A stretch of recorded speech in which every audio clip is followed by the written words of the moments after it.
మారేడాకు ఎందుకు పనికొస్తుంది తెలుసా?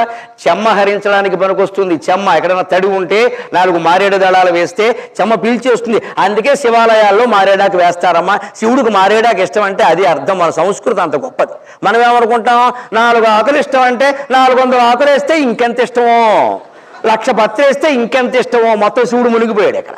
నీకు మిఠాయిండి ఇష్టం అనుకుందాం తల్లి, నీకు 1 మిఠాయిండి పెడితే తింటావు, 2 లడ్డూలు పెడితే తింటావు, 6 పెడితే లడ్డు పెట్టి నన్ను కొట్టావు, మొత్తిపోదు. శివుడికైనా అంతే. మారేడాకులు ఓవర్ యాక్షన్ చేయకూడదు, 1,00,000 కోటి వేయకూడదు, అజ్ఞానం. అక్కడ శివాలయంలో అభిషేకం జరుగుతుంది. అభిషేకం జరిగితే ఎప్పుడు నీళ్లు ఉంటాయండి. ఆ నీళ్లున్న చోట చెమ్మ ఉంటుంది కదా. లింగం దెబ్బతినకుండా, విగ్రహం దెబ్బతినకుండా మారేడాకులు వేయమన్నారు. మనం ఏం చేస్తాం, ఓవర్ యాక్షన్. శివుడికి మారేడాకులు వేసాయి, 1 కోటి వేసాయి, 2 లారీలు పోసాయి, చందాలు వసూలు చేసాయి, మెగా పార్టీ పెట్టాయి, పిలిచాయి, గరికపాటి వారు పిలిచాయి. శివ మహిమ మాట్లాడు మనం. శివుడికి మారేడాకులు ఎందుకు ఇష్టం, విష్ణువుకి తులసి ఎందుకు ఇష్టం, అసలు మన బ్రెయిన్ ఆలోచించదు.